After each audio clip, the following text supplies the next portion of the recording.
Viral Trendy TV presenting under water world. इस कहानी की शुरुआत में हमें पानी की बहुत गहराइयों में एक न्यूक्लियर सबमरीन को दिखाया जाता है जो वहां पर फंस चुकी है। उसके अंदर कुछ लोग भी होते हैं जिन्हें बचाने के लिए 3 लोग आते हैं। ये तीनों के तीनों रेस्क्यू ड्राइवर्स हैं, जिनमें से एक का नाम जॉनस है।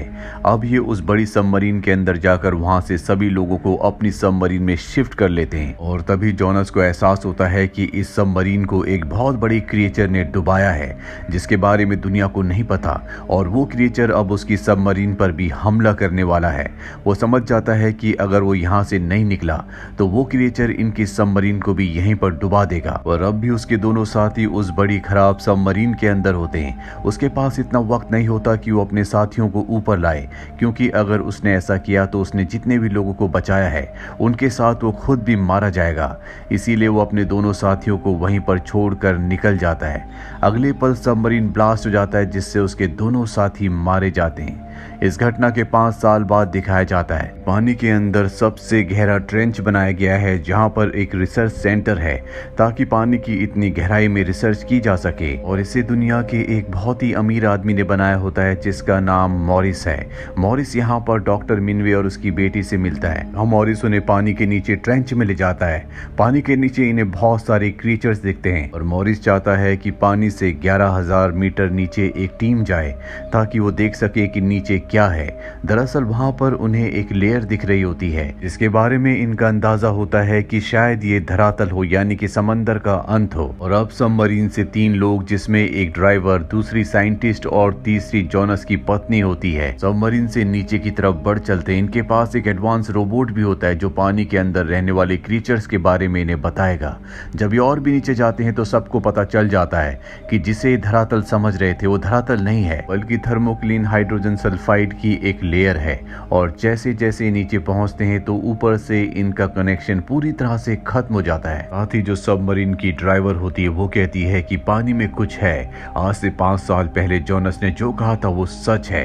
और अब इनका कनेक्शन जब पूरी तरह से टूट चुका है, ऊपर बैठे लोगों को समझ में आ जाता है कि इन तीनों की जान खतरे में है।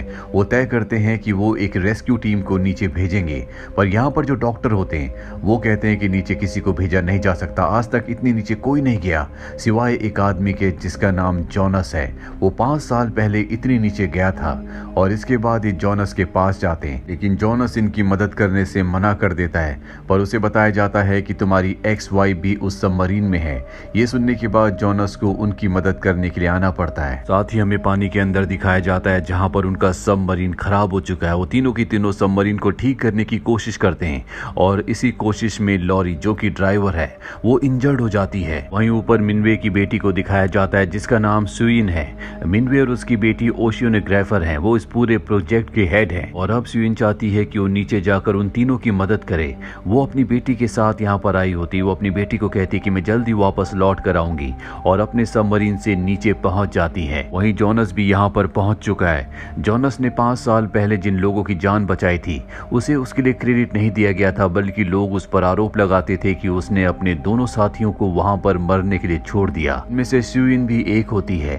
और अब जॉनस की इनको जरूरत है, इसीलिए जॉनस अपने साथियों के साथ सबमरीन से नीचे पहुंच जाता है। वहां पर वो देखता है कि सुइन के सबमरीन को एक बहुत बड़ी क्रीचर ने पकड़ लिया है। इसीलिए जॉनस अपने सबमरीन के सारी लाइट्स को ऑन कर देता है ताकि उस क्रीचर का ध्यान उसकी तरफ अट्रैक्ट हो। हालांकि सुइन वापस नहीं जाना चाहती और उसे बताया जाता है कि जॉनस यहाँ पर सब कुछ संभाल लेगा, तुम ऊपर चली जाओ। सुइन यहाँ से अपने सबमरीन से ऊपर चली जाती है। और अब जॉनस अपने सबमरीन को उस दूसरे सबमरीन के साथ जोड़ता है जिसमें उसकी एक्स वाइफ और 2 और लोग फंसे हुए हैं। जॉनस की एक्स वाइफ और दूसरी ड्राइवर ऊपर चली जाती है, लेकिन इनके साथ जो साइंटिस्ट होता है उसे पता चल जाता है कि वो विशाल क्रिएचर इन्हीं की तरफ आ रहा है। इसीलिए वो अपने सबमरीन का दरवाजा बंद कर देता है, अपने आप को अंदर ही कैद करके उस सबमरीन की सारी लाइट्स जला देता है, जिससे अब वो क्रिएचर उसकी तरफ आना शुरू हो जाता है। जॉनस अपने सबमरीन को लेकर ऊपर की तरफ बढ़ चलता है और ठीक उसी पल साइंटिस्ट के सबमरीन पर, जो कि खराब है, उस पर वो क्रीचर हमला करता है और उसे मार देता है। अब बाकी सब के सब ऊपर आ जाते हैं। सुइन इसके बाद जॉनस के पास आती है और उससे माफी मांगती है क्योंकि आज से 5 साल पहले जो हादसा हुआ था वो हमेशा इसके लिए जॉनस को अपराधी समझती थी। लेकिन अब उसे खुद जाने के बाद पता चल गया कि उसमें जॉनस की कोई गलती नहीं थी, वहाँ के हालात ही ऐसे थे। ट्रेंच के अंदर सब लोगों की मीटिंग होती है, जहां पर इन्हें पता चलता है कि जब इन्होंने थर्मोक्लीन की लेयर को पार किया था तो सबमरीन की वजह से हाइड्रोजन सल्फाइड की जो लेयर थी वो ब्रेक हो चुकी है, यानी कि वहां पर एक होल बन चुका है, जिससे थर्मोक्लीन की लेयर के नीचे रहने वाला वो क्रिएचर अब ऊपर आ सकता है। आज तक उसी लेयर की वजह से वो समंदर के नीचे था। अब जब ये बात कर ही रहे होते हैं कि तभी इन्हें ट्रेंच में झटके महसूस होते हैं। ये समझ जाते हैं कि वो क्रिएचर ऊपर आ चुका है। ये सब के सब नीचे जाते हैं, जहां पर इन्हें ग्लास के ऊपर उस क्रिएचर के दांत के निशान दिखते हैं, जिसका मतलब वो अंदर आने की कोशिश कर रहा था। साथ ही इन्हें ये भी इंफॉर्मेशन मिलती है कि समंदर में 3 बड़ी बड़ी बोट्स अपने आप ही गायब हो गई। ये अपनी बोट से उस जगह जाते हैं जहां पर बोट्स गायब हुई थी। वहां पर किसी इंसान का कोई नामो निशान नहीं होता, सिर्फ वहां पर बोट्स का मलबा होता है, जिससे समझ जाते हैं कि ये उसी क्रिएचर का काम है। जानते हैं कि वो आसपास ही है और अब जॉनस पानी में उसके ऊपर ट्रैकर लगाने के लिए जाता है ताकि उसकी लोकेशन इन्हें पता चलती रहे। उसके ऊपर ट्रैकर लगाता है, लेकिन वो मेगलोडॉन उसे देख लेती है, वो उसका पीछा करती है। जॉनस के साथ ही उसे वापस खींचना शुरू कर देते हैं और इससे पहले कि वो जॉनस को अपने विशाल जबड़ों के अंदर दबाकर मार देती, जॉनस को उसके साथ ही बोट में ऊपर खींच लेते हैं। इस तरह से उसकी जान बच जाती है। पर अच्छी बात यह है कि अब इन्हें पता है कि वो मेगलोडॉन वो क्रिएचर कहां पर है, इसीलिए स्वीन तय करती है कि वो एक बहुत बड़े प्लास्टिक की बोतल के अंदर समंदर के नीचे जाएगी। उसके पास वेनम का एक तीर दिया जाता है जो कि बहुत ही जहरीला है और इससे वो उस क्रिएचर को मारना चाहती है। जिस प्लास्टिक की बोतल के अंदर वो होती है वो बहुत ही मजबूत है। यहीं पर एक लड़की होती है जिसने इस मजबूत कैप्सूल को डिजाइन किया होता है और अब स्वीन उसके अंदर नीचे चली जाती है। यहाँ पर मरी हुई मछलियों का कुछ चारा फेंका जाता है ताकि वो क्रिएचर उससे अट्रैक्ट होकर वहां पर आ जाए। शुरू में कुछ शार्क्स वहां पर आती है, पर जल्द ही वो मेगलोडॉन वो क्रिएचर भी वहां पर आ जाती है। सबसे पहले वो स्वीन के ऊपर हमला करती है, लेकिन उसका कैप्सूल सच में बहुत ही मजबूत होता है। स्वीन वेनम का तीर उसकी बॉडी में इंजेक्ट कर देती है, जिससे वो तड़प जाती है और अब वो उस कैप्सूल को तोड़ने की बजाय उस पूरे के पूरे कैप्सूल को निगलने की कोशिश करती है। पर बोर्ड से बड़ी बड़ी रस्सियों से उस मेगलोडॉन के फिन्स को बांध दिया जाता है, लेकिन यहाँ पर स्वीन की जान खतरे में होती है। जॉनस को पता चल जाता है, इसीलिए वो पानी में कूदता है और इससे पहले कि वो पूरा का पूरा कैप्सूल निगल जाती, जॉनस उस कैप्सूल के ढक्कन को खोल देता है और स्वीन को वहां से निकाल लेता है। हालांकि स्वीन पर वो मेगलोडॉन हमला करना चाहती है, लेकिन उसके फिन्स को बांधा हुआ है, इसीलिए वो आगे नहीं बढ़ पाती। साथ ही वेनम जहर का असर उसकी बॉडी में बढ़ रहा होता है, इसीलिए वो बेहोश हो जाती है। इसके बाद स्वीन को ऊपर खींच कर लाया जाता है। स्वीन जब होश में आती है तो वो जॉनस को थैंक्स कहती है और अब ये उस मेगलोडॉन को अपनी बड़ी बोट के ऊपर यहाँ से ले जाते हैं। सबके सब बहुत खुश होते हैं, इन्हें लगता है कि इन्होंने उस क्रिएचर को मार दिया है, लेकिन तभी उससे बड़ी मेगलोडॉन उसी मेगलोडॉन के ऊपर हमला करके उसे मार देती है। साथ ही यहाँ पर इनकी बोट भी पलट जाती है, कई लोग जख्मी हो जाते हैं। इसी तरह से जॉनस, स्वीन और स्वीन के पिता यहाँ से एक छोटी बोट से निकल जाते हैं, लेकिन स्वीन के पिता मिनवे बहुत ज्यादा जख्मी है, इसीलिए वो दम तोड़ देते हैं, उनकी जान चली जाती है।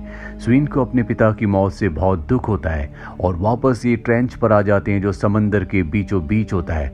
मॉरिस कहता है कि कल सुबह हम सब के सब यहाँ से निकल जाएंगे। मैंने चाइना की गवर्नमेंट को इस क्रिएचर के बारे में बता दिया है, कल सुबह गवर्नमेंट यहाँ पर अपनी आर्मी भेजेगी, जिसके बाद इस क्रिएचर को मार दिया जाएगा। सब के सब इस बात से रिलैक्स हो जाते हैं, लेकिन मॉरिस ने ऐसा कुछ नहीं किया होता। रात को अपनी टीम के साथ जाता है और पानी में एक जगह जहां पर उसे बहुत बड़ा क्रिएचर दिखता है वहां पर बमबारी करता है, जिससे वो क्रिएचर मारा जाता है। अब मॉरिस अपनी टीम के साथ उस क्रिएचर के पास जाता है तो इन्हें पता चलता है कि वो मेगलोडॉन नहीं है जिसे मारना चाहते थे, बल्कि ये एक व्हेल मछली है। मॉरिस अपने लोगों से कहता है कि जल्दी से यहाँ से चलो, मेगलोडॉन इसे खाने के लिए यहाँ पर आने वाली होगी। और जब वो आगे बढ़ते हैं तो मॉरिस नीचे पानी में गिर जाता है। वो अपनी जान बचाने के लिए व्हेल मछली की बॉडी के ऊपर चढ़ जाता है, पर अब यहाँ पर मेगलोडॉन भी आ चुकी है, जो व्हेल मछली के साथ साथ मॉरिस को भी अपनी खुराक बना लेती है। वहीं ट्रेंच के अंदर सबको पता चल जाता है कि मॉरिस ने चाइना की गवर्नमेंट को कुछ नहीं बताया, यानी कि इन्हें यहाँ पर रेस्क्यू करने के लिए कोई नहीं आने वाला। साथ ही इन्हें इस बात की भी चिंता होती है कि जल्दी वो मेगलोडॉन कई शिप्स को और कई लोगों को अपनी खुराक बना लेगी। इन्हें किसी भी कीमत पर उसका खात्मा करना होगा। इन्हें पता चल जाता है कि वो बड़ा क्रिएचर वो मेगलोडॉन एक बीच पर जा रही है, जहाँ पर एंजॉय करने के लिए कई 100 लोग इकट्ठा हुए हैं। और अब मेगलोडॉन भी यहाँ पर पहुंच जाती है, जो लोगों को निगलना शुरू कर देती है। चारों तरफ भगदड़ मच जाती है। जॉनस भी अपने लोगों के साथ शिप से यहाँ तक पहुंच जाता है। जॉनस और स्वीन उन लोगों को बचाने के लिए अपने ग्लाइडर से पानी के अंदर उतर जाते हैं और मेगलोडॉन के ऊपर हमला कर देते हैं। लेकिन इतने छोटे ग्लाइडर से इतने बड़े मेगलोडॉन को मारना पूरी तरह से असंभव है। और एक पल ऐसा आता है जब जॉनस के सामने वो बड़ी मेगलोडॉन है जो उसके कई साथियों को पहले भी मार चुकी है। जॉनस तय करता है कि अब वो उससे नहीं भागेगा बल्कि उसका सामना करेगा। वो अपने ग्लाइडर को लेकर उसकी तरफ बढ़ चलता है और जैसे वो उस बड़ी क्रीचर के नीचे पहुंचता है तो अपने ग्लाइडर से एक बहुत बड़ी ब्लेड को बाहर निकालता है। उस ब्लेड से वो उस मेगलोडॉन के उस क्रीचर के पूरे पेट को चीर देता है और वो मेगलोडॉन उसके ग्लाइडर को पकड़ लेती है। इससे पहले कि वो उसके ग्लाइडर को चबा डालती, वो ग्लाइडर से बाहर आ जाता है और एक रॉड से उसकी आंख पर हमला करता है जिससे वो पूरी तरह से तड़प जाती है और पानी के ऊपर छलांग लगाती है। अब यहाँ पर उसका बहुत ज्यादा खून बह चुका होता है, इसीलिए यहाँ पर बहुत सारी शार्क्स आ जाती हैं जो उसके ऊपर हमला कर देती हैं। जॉनस भी अपनी जान बचाकर यहाँ से निकलने की कोशिश कर रहा होता है। इससे पहले कि शार्क्स उसे भी अपनी खुराक बनाती, यहाँ पर स्वीन आती है जो उसे बचाकर ले जाती है। दरअसल जॉनस ने अपनी बहादुरी और साहस से उस बड़ी क्रीचर को, उस मेगलोडॉन को मार दिया है। इसके बाद जॉनस और स्वीन दोनों के दोनों बोट में अपने शिप पर वापस आ जाते हैं, जहाँ पर सब के सब उस क्रीचर के मारे जाने से अब सेटिस्फाइड हैं। अगर जॉनस उसे नहीं मारता तो धीरे धीरे वो पूरे समंदर पर अपना कब्जा कर लेती और समंदर में इंसानों के लिए जाना पूरी तरह से नामुमकिन हो जाता। अब उस 2000 साल पुरानी मेगलोडॉन का खात्मा हो चुका है, यानी कि खतरा पूरी तरह से टल चुका है। इसी के साथ ये फिल्म, ये कहानी यहीं पर खत्म हो जाती है। उम्मीद करते हैं कि ये कहानी आपको पसंद आई होगी।